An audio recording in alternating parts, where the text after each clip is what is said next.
What's going on, Colts Nation? It's Elijah from Sports Talk Indy, where we cover everything Indianapolis Colts. We post new videos daily, so if you're not a part of our community yet, be sure to like and subscribe, or wait till after the video and then subscribe if you like it.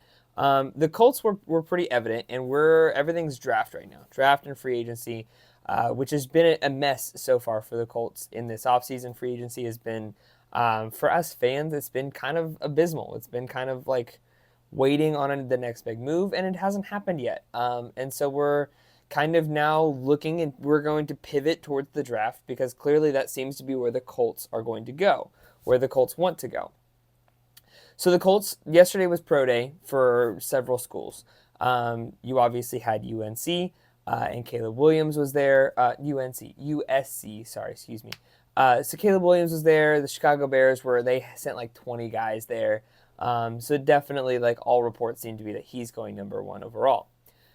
But there was another pro day yesterday that was of note to us Colts fans, and that was Texas's pro day, where head coach Shane Steichen and Reggie Wayne were in attendance. And Chip Cooter was at another one, but I couldn't find where he was. But he was reported somewhere. I don't think that's necessarily of note as much. But we want to talk about the Texas Pro Day because it leads to a couple of potential options for the Colts to be taking at number 15 overall. Or they trade up or they trade back, all of which are possibilities. If I were a betting man, I would bet on the Colts to trade back. It doesn't seem like they have their heart set on any one specific person.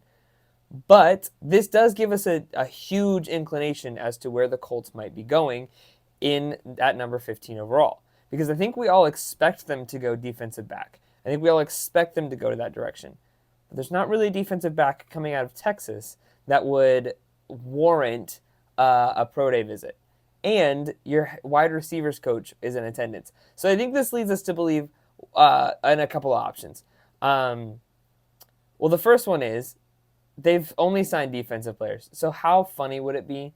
How like Chris Ballard would it be if they signed T'Vondre Sweat out of Texas, the insane monster of a defensive lineman who ran the record for a defensive tackle at the 40-yard dash. He ran the 5.27 40-yard dash at 366 pounds.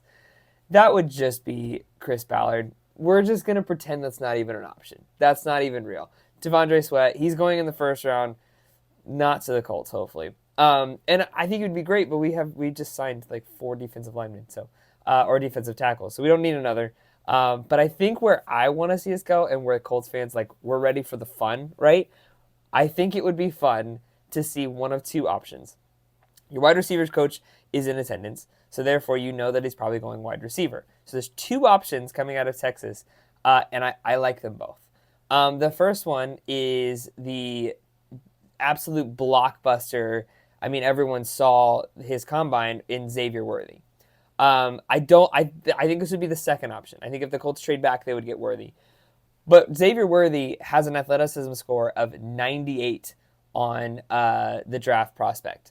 A 98 for athleticism. And clearly that's going to be largely propelled based on his 40-yard dash. His 10-yard split was 1.49 seconds. His 40-yard or his vertical jump was 41 inches, and his broad jump is 10 foot 11 inches. The dude is just a freak.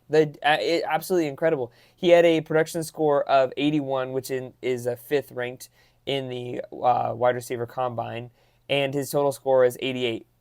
So his prospect grade is 6.23 as far as NFL's draft prospect via Next Gen Stats, and that just means he will eventually be a starter.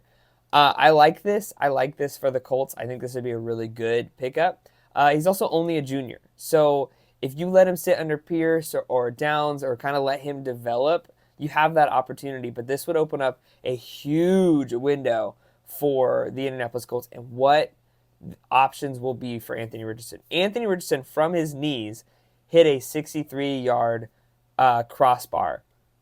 Like, the dude has arm strength for days. So if you got a guy that can run as far as your arm can throw, the possibilities are endless, especially if we keep beefing up this offensive line. So I think that's one option. It's likely the less likely option.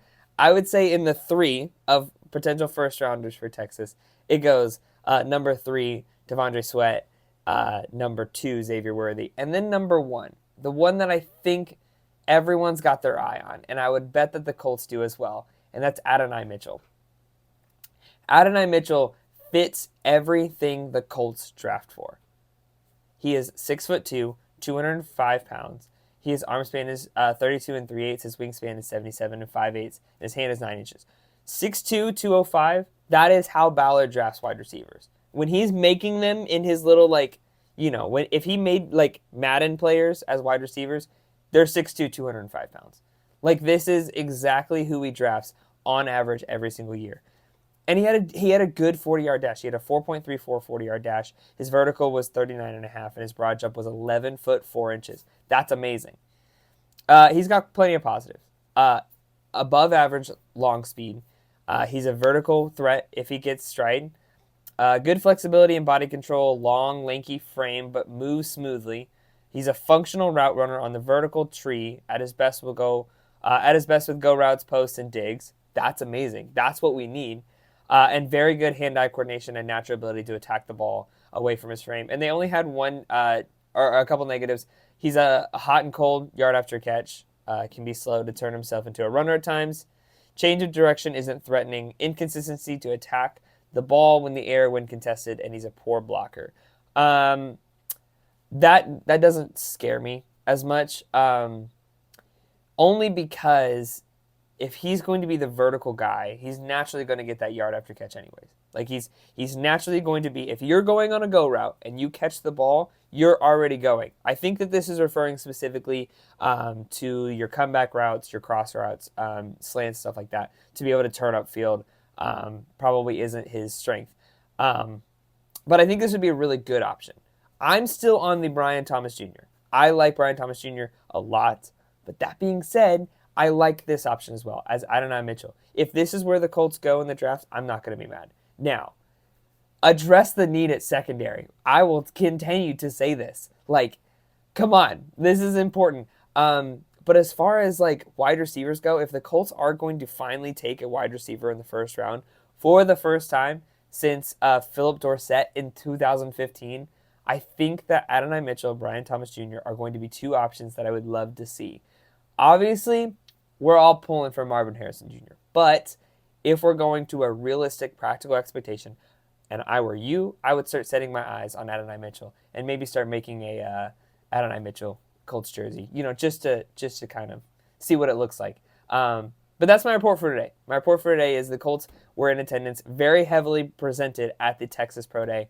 And we'll continue to monitor what Pro Days the Colts are going to be at and continue to see where this goes as we get up to draft season. We're almost 30 days away, and so we get to see all of the exciting things that come with the draft.